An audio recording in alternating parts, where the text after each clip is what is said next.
When I was 15, my dad passed away. It was a tough time, like losing him felt like my whole world got flipped upside down. My dad was always that person who had everything planned out. Super organized.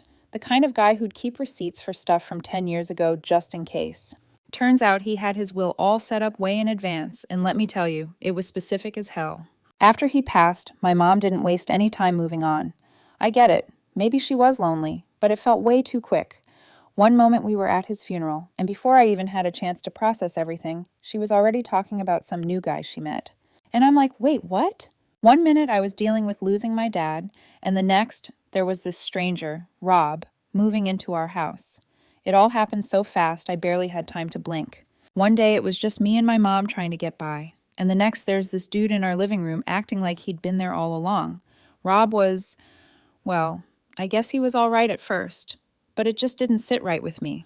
My dad's stuff was still all over the place. His chair, his tools, even his favorite mug he used every morning.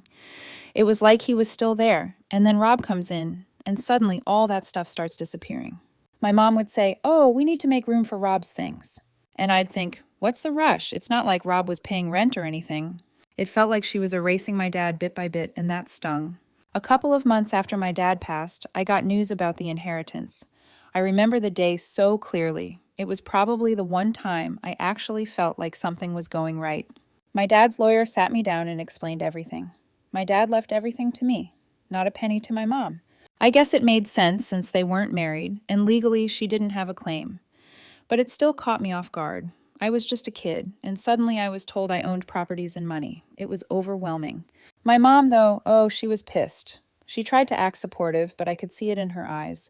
She wasn't expecting that. She probably assumed she'd get at least something. But nope, it was all mine. And because of the way my dad set up the will, there was no way she could challenge it. He made sure everything was locked down so tight that even if she tried, she'd lose. At first, she tried to play nice. "Hey, I'm so happy for you, sweetheart. Your dad really loved you." But it wasn't long before she started pushing. She'd bring up how it would be nice if I shared some of it with her, as a gesture of goodwill or whatever. It was always framed like it was my choice, but the way she said it, it felt more like pressure. Then one day she came up with this plan, asked if I'd consider transferring one of the properties to her. I remember standing there just staring at her like, is she for real? She went on about how it would make things easier with Rob if he felt more secure, like he was really part of the family. She wanted to show him that he was welcome by putting the property in her name. In her head, it was all about making him feel comfortable, so they could have a future together. But to me, it felt like she was choosing him over me. I told her I couldn't, even if I wanted to. My dad's will was set up so that I couldn't touch any of it until I was 21. The look on her face when I said that, I don't think I'll ever forget it. She tried to hide it, but she was mad. I think she knew deep down she couldn't change anything, but that didn't stop her from trying. She'd bring it up every once in a while, just testing the waters. "Are you sure you can't transfer it? Not even one property?" And every time, I'd remind her there was literally nothing I could do. Honestly, even if I could have given her the property, I don't think I would have. It felt like a betrayal to my dad's memory. This was his way of taking care of me, making sure I had a future, and I wasn't going to mess that up just to make my mom's new boyfriend feel cozy. And of course, there were Rob's kids. My mom was bending over backwards to make sure they felt welcome. They were cool, I guess, a son who's now 18 and a daughter who's 19. But my mom was all about making them comfortable, making sure they had everything they needed.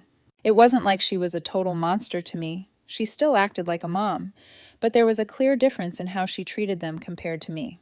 I'd see them all go on trips together. She'd frame it like a great idea. "Wouldn't you rather visit your grandparents on your dad's side?"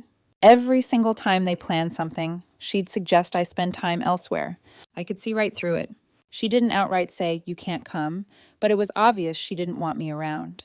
When you're a kid, you don't really know how to react to that. You just kind of go along with it, hoping maybe she'll change her mind. But she never did. I spent a lot of weekends at my grandparents' place. And don't get me wrong, they were great. But every time I heard about one of those trips, it was a little reminder that my mom was choosing her new life over me. Looking back, I think my dad must have known something like this could happen. Why else would he leave everything to me and nothing to her? Maybe he saw how things were going. Or maybe he just wanted to make sure I'd be okay if anything happened to him. Either way, I'm grateful he did. But it made things with my mom really complicated. I felt stuck, having to protect what my dad left me while also dealing with my mom and her new family. That's pretty much how things went for a while. Rob settled in more and more. My mom made sure his kids felt at home. And me? I kept my distance and tried to keep the peace. But it wasn't easy. I was only 15, trying to make sense of everything, and all I knew was that things were never going back to how they used to be. By the time I turned 17, things had gone from awkward to full-blown tense between me and Rob. At first, I tried to stay out of his way. He was my mom's boyfriend, whatever. I didn't really care about him. But then he started acting like he was the man of the house, and that's when things went south. It was my dad's house, and here he was, moving his stuff in, giving me attitude, and trying to tell me what I could or couldn't do. It wasn't even subtle. He'd say stuff like, "You need to show more respect around here," or, "It's time you learn some discipline." I'd just sit there thinking, who does this guy think he is? He's not my dad, and he sure as hell doesn't get to act like he owns the place. So I pushed back. Every time he tried to lay down some rule or act like he had a say, I'd remind him that the house wasn't his. I even came up with this nickname, John Conroy, which honestly made no sense, but it bugged him, and that was enough for me. Every time he told me what to do, I'd be like, "All right, John Conroy, whatever you say." Man, did that get under his skin. Things started getting pretty heated between us. It was like a silent war. He'd make these comments, and I'd snap back.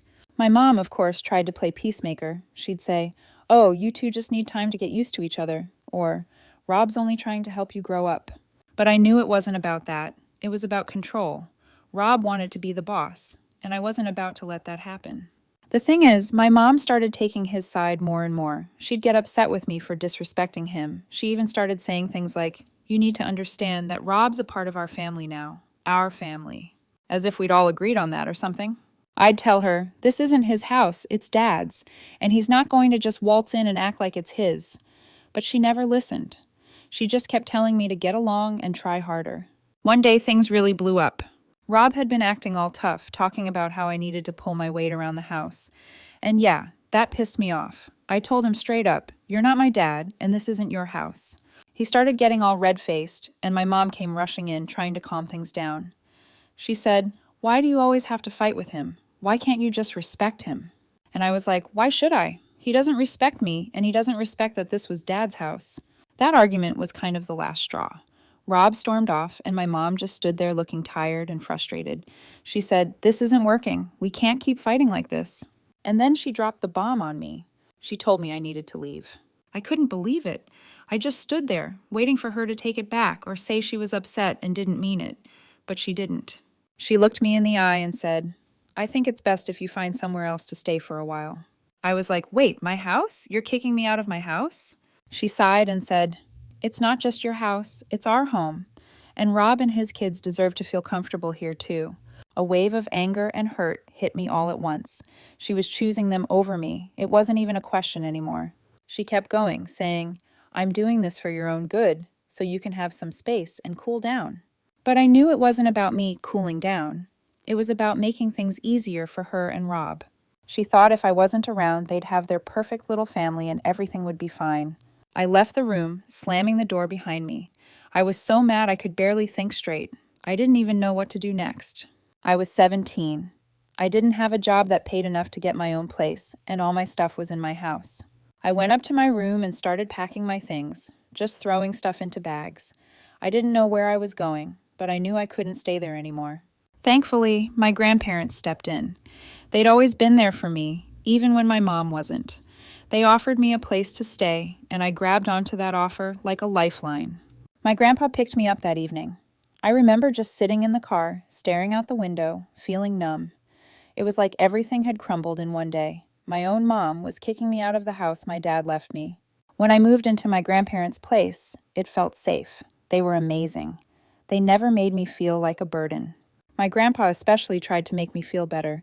He said, "You're always welcome here, kiddo. Don't let anyone make you think otherwise." Honestly, I needed to hear that. After everything with my mom, it felt good to know someone had my back. But my mom, she'd still come over to visit sometimes, acting like everything was fine. She'd say things like, "I love you. You know that, right? I'm just trying to make sure everything stays peaceful." It was like she was trying to make herself feel better about what she'd done. I remember one time she brought over a bunch of my old things, saying she thought I'd want them at my grandparents' place. I just stared at her thinking, you want to act like this is normal? But it wasn't. She'd talk about how she was just doing what was best for everyone, how Rob needed space to feel at home, and how I'd understand one day. I just nodded along, but inside I felt like she was justifying her own choices. She'd say stuff like, "You'll always have a home with us when you're ready." And it took everything in me not to tell her that it wasn't my home anymore, it was Rob's. It was hard to see her and not feel angry. She was the one person who was supposed to be on my side, and she wasn't. She was choosing some guy she'd known for barely a couple of years over me, her own daughter, and acting like it was all for my benefit. Like kicking me out was somehow her way of helping me grow up. After a while, I stopped engaging with her visits. I'd be polite, but I wouldn't let her excuses get to me anymore. I focused on school, my friends, and my grandparents.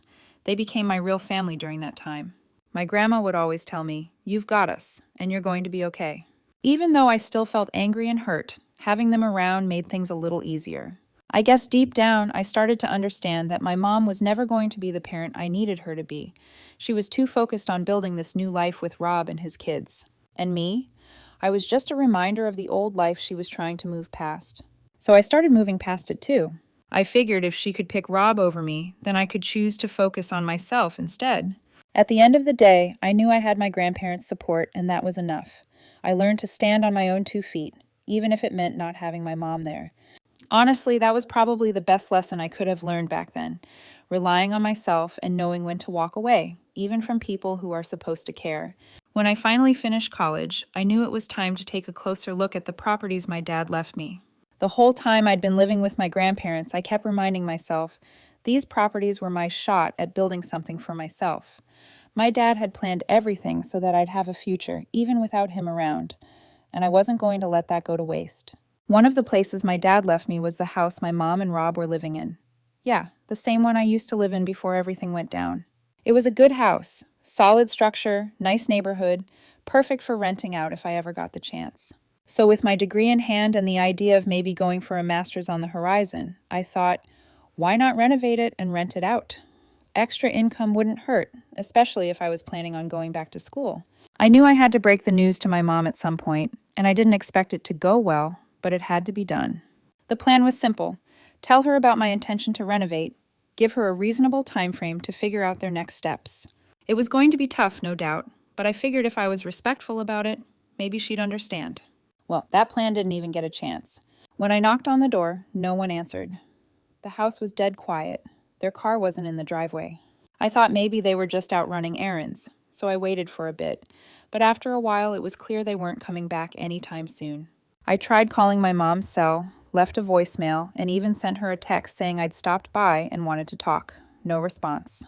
Later that night, I found out they were on vacation. My grandma mentioned it casually. "Oh, your mom and Rob went down to Florida for a few days." I was like, seriously? Here I was, trying to have a mature conversation about my property, and they were off on some beach getaway. I mean, I get that people need a break, but a heads up would have been nice. I gave it a couple more days, hoping she'd get back to me, but still nothing. No call, no text, just radio silence. It felt like she was avoiding me, and that made things harder. I needed to move forward, but I couldn't do that if she kept dodging me.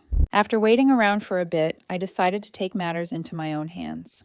Legally, the house was mine. My name was on the deed, and I was the one paying the property taxes every year, so I had the right to take control of the situation. I decided to change the locks. Yeah, I know it sounds drastic, but it felt like the only way to make it clear I was serious. I needed to start the renovation process, and I couldn't have them treating it like a vacation home while I was trying to move forward with my plans. So I went ahead and did it. I called a locksmith, got the locks changed, and made sure I had all the keys. While I was there, I took a look around the place. It was weird being back in the house where I grew up, but it felt different. It didn't feel like my home anymore. It felt like a stranger's place, with bits and pieces of my mom and Rob's life scattered around. Seeing it like that only made me more determined to follow through with my plan. The next day, my phone started blowing up. My mom had finally gotten back, and she was furious. I had a bunch of missed calls and angry voicemails from her, basically demanding to know why they couldn't get in. She said stuff like, "How could you do this to us?" and "This is so disrespectful." I knew she'd be upset, but hearing her like that, it hit harder than I thought. I finally picked up when she called again, and she was shouting before I could even say hello. "Why did you lock us out of the house?" she demanded. I tried to stay calm and told her I'd been trying to reach her for days to talk about my plans. She didn't want to hear it. "You can't just kick us out like this," she snapped. "We have nowhere else to go right now." I explained that I'd given her plenty of time and that I had every right to reclaim the house. I told her I planned to renovate and that I'd given her a heads up. She wasn't having any of it. "This is still my home," she said. "You can't just take it away from me." And that's when I knew there was no reasoning with her. In her head, it wasn't about what was legal or fair, it was about what she thought she deserved. At that point, I had to put my foot down. I told her they had 2 weeks to find somewhere else to live. I wasn't going to be a jerk about it. I wanted to give them a chance to move their stuff and figure things out. But 2 weeks was all I could offer.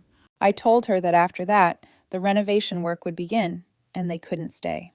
The silence on the other end of the line was almost worse than the shouting. When she finally spoke, her voice was low and cold. "I never thought you'd do this to your own mother."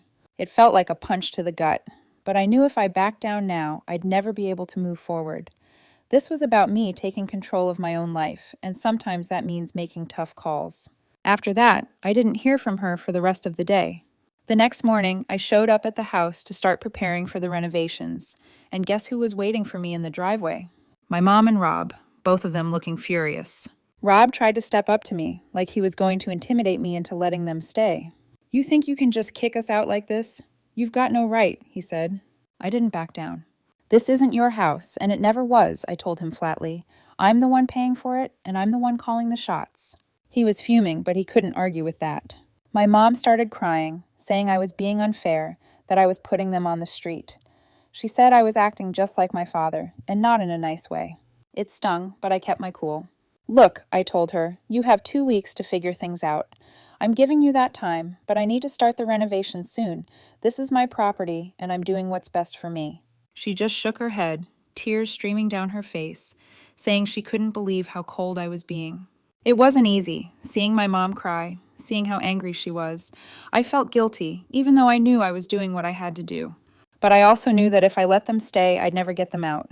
This was my chance to take back what was mine, and I wasn't going to let it slip through my fingers.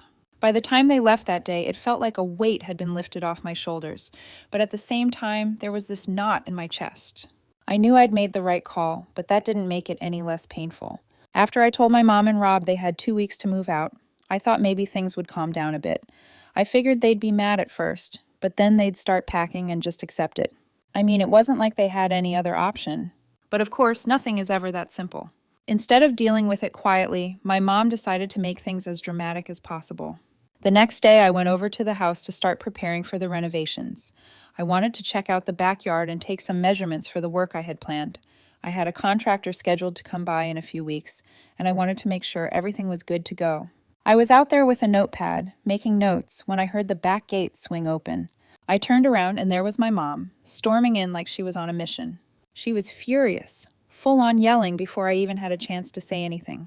"How could you do this to us?" she shouted, her face red and puffy. She kept going, throwing her hands in the air and demanding to know how I could betray my own family. "We have nowhere else to go. What do you expect us to do?" I tried to stay calm, even though my heart was pounding. "Mom, I gave you 2 weeks. You have time to find a place. I'm not just kicking you out with no warning," I said. But she wasn't hearing it. She went on and on about how I was being selfish and how she had sacrificed so much for me. And honestly, that got to me. It was like she was trying to make me feel guilty for wanting my own space back. Then, of course, Rob showed up. He came in with that same tough guy attitude, like he was going to somehow change my mind by glaring at me. "You think you can just boss us around because you own this place? We've built a life here," he said. I looked him straight in the eye. "No, Rob. I built a life here. This was my dad's house, and I'm taking back what's mine." I could tell that wasn't what he wanted to hear. He got all worked up, and for a second I thought he was going to try something. But my mom stepped in, putting her hand on his chest, telling him to calm down. She turned back to me, tears in her eyes. "Please, we need more time. We've got nowhere else to go." And then Rob's stepdaughter, the one who's 19, came out of the house, crying. I hadn't even noticed her until she stepped onto the porch, clutching her stomach. That's when my mom blurted out, "She's pregnant. You can't do this to her. You can't kick us out when she's about to have a grandchild." It hit me like a punch. I wasn't expecting that. For a moment, I just stood there, not knowing what to say. It felt like they were pulling out every card they could to get me to change my mind. And yeah, I felt bad for her. She was young, and being pregnant is a lot to handle. But at the same time, I knew I couldn't let that change things. I took a deep breath. Look, I'm sorry she's going through that, but this is still my house. You have 2 weeks. I'm not asking you to leave today. My mom started sobbing, and Rob just stood there looking like he was ready to explode. It got to the point where I couldn't stand being there anymore. I've made my decision. I need this place back. I'll come by in 2 weeks to check in, I told them. Then I walked out. It wasn't easy. I could hear my mom still yelling as I left, calling me heartless and selfish, saying she couldn't believe her own daughter would do this to her. But I had to keep walking. If I stayed there any longer, I knew I'd start second-guessing myself, and I couldn't afford to do that. When I got back to my grandparents' place, I tried to focus on my plans for the renovations. I pulled up all the paperwork, went over my notes, and tried to keep my head clear. But it was hard. I kept thinking about my mom and what she'd said. The guilt started creeping in. No one wants to be the bad guy, especially not when it comes to family. Then my phone started buzzing. It was one of my mom's relatives, an aunt I barely ever talked to. She didn't waste time. I heard what happened, and I just have to say I'm disappointed in you. Your mom's in a tough spot, and you're making it worse. She went on and on about how I was being cruel and how I needed to help my mom out because that's what family does. It wasn't just her, either. Over the next few days, I started getting calls and texts from other relatives, all saying the same thing. They called me selfish, said I should give my mom more time, or even just let her stay. They acted like I was some villain in all this, like I was kicking her out for fun. No one seemed to get that this was about my future, too. At one point, my grandma noticed how stressed I was getting. She sat me down. "Listen," she said, "you did what you had to do. Don't let them guilt trip you into thinking you're wrong. Your dad left you this house for a reason." That helped a little. It was good to have her on my side. But it didn't make the phone calls and messages any less annoying. The worst was when one of my mom's relatives sent me a long message about how my mom was caught in the middle, and I needed to show compassion because she was just trying to keep the peace. That one got under my skin. I wanted to reply and say, how is she caught in the middle when she's the one who chose them over me? But I didn't. I knew getting into it with them wouldn't help. It would just add fuel to the fire. So I started ignoring the calls and messages. I figured if they were so worried about my mom, they could help her out. They could offer her a place to stay or pitch in to find her a new spot. But none of them were doing that. It was easier for them to just blame me. Typical. As the days went by, I focused on my renovation plans. I met with the contractor, went over the details, and set up a timeline. I knew that once I got things going, I'd have to face my mom and Rob again, and I wasn't looking forward to it. But I kept reminding myself this was for me, for my future. I'd spent too long letting other people dictate what I could and couldn't do. It was time I took control. And honestly, despite all the drama, I started feeling a bit better about my decision. Deep down, I knew I was doing what my dad would have wanted. He left me these properties so I could have a future, and I wasn't going to let anyone take that away from me, not even my own mom. By the end of that first week, I'd stopped feeling as guilty. I knew I wasn't the one in the wrong. I'd given them time, and I was being fair. If my mom and Rob wanted to make it harder than it needed to be, that was on them. I just had to stay strong and stick to my plan. By the time the 2 weeks were up, I knew I had to face them again. I spent those days preparing myself mentally, going over what I was going to say. Part of me hoped they'd have found somewhere else by then and would just quietly move out. But I knew that was probably too much to ask for. Given the way things had been going, I had a feeling they were going to push back and try to make it as difficult as possible. The day I went back to the house, I pulled up to the driveway, and sure enough, there they were. My mom, Rob, and even a few of their friends and relatives standing around like they were putting on a show. My stomach dropped, but I knew I had to stay calm. If I let them see me stressed, they'd just use that to push me harder. As I walked up, my mom came rushing over, tears streaming down her face. She went straight into an emotional speech. "I can't believe you'd really do this to us. You're my daughter. How could you turn your back on me when I need you the most?" If I hadn't been so prepared for it, her words might have really gotten to me. But I'd spent days thinking about this moment, replaying her possible lines in my head. So I just stayed calm. "Mom, I gave you 2 weeks. That's fair, and you know it. This is my house, and I have every right to take it back." She shook her head, saying I was being unreasonable and that 2 weeks wasn't enough time. But I knew that wasn't true. If they'd really tried, they could have found something, or at least made progress. It felt like they were just stalling, hoping that if they pushed hard enough, I'd back down. Then Rob jumped in, all fired up like he was ready for a fight. "This is our home. You can't just show up and take it from us like this," he said. I kept my voice steady. "Actually, I can. Legally, it's my property. I've been more than patient, and now it's time for you to move out." I could see the anger in his eyes, but he didn't have a response. He knew I was right. That's when the relatives got involved. One of my mom's cousins stepped forward and started going off about how family is supposed to stick together and how I was acting like a landlord instead of a daughter. She said things like, "Your mom has done so much for you and now you're just abandoning her." It felt like everyone was ganging up on me, trying to make me feel like the worst person in the world. I took a deep breath. "I understand you're trying to help, but this isn't your business. My dad left me this house for a reason, and I'm doing what I have to do." She scoffed and muttered something about me being heartless. At that point, I realized this wasn't going to be a quick conversation. They were all just waiting for me to crack, hoping I'd feel bad enough to change my mind. But I knew that if I gave in now, they'd never leave. It would just be more excuses, more drama, more pressure. I had to stand my ground, no matter how bad it felt. My mom started crying harder, saying, "I don't know where we'll go. We have no money saved up for this." I had to bite my tongue to keep from saying what I was really thinking. "Maybe you should have thought of that before letting this go on for so long." Instead, I said, "I'm sorry, but I need this space back. You have to find another option." She switched tactics, asking if she could have a little more time, just one more month. "We'll definitely find something by then," she promised, her voice shaky. For a second, I almost wavered. But then I remembered. She'd used that same tone before. It was always about getting more time, more leeway. But nothing ever really changed. If I gave her another month, I'd be in the exact same spot when that time ran out. "I've already given you the time I could. I can't wait any longer," I told her. Rob started ranting again about how I was kicking them out with nowhere to go, but I just kept repeating myself. "This is my house. I'm taking it back," over and over like a broken record, because I knew they were trying to wear me down. Then Rob's stepdaughter, the one who was pregnant, came out onto the porch, holding her stomach and looking like she was about to burst into tears. "Please," she said, "we don't have anywhere to go. I'm about to have a baby. We need a roof over our heads." That one was rough. It's hard not to feel something when you see a scared pregnant teenager begging you for help. But I reminded myself it wasn't my responsibility. It sucked, but I had to focus on what was best for me. "I'm really sorry," I told her, "but I've given as much time as I can. I hope you find somewhere soon." And with that, I turned and walked away. My mom called after me, screaming about how she'd never forgive me for this. But I kept walking. I knew if I stopped, if I turned around and saw her face again, I'd start to doubt myself. When I got back to my car, I felt a mix of emotions. Part of me was relieved, like I'd finally taken control and made the decision I needed to. But another part of me felt like absolute garbage.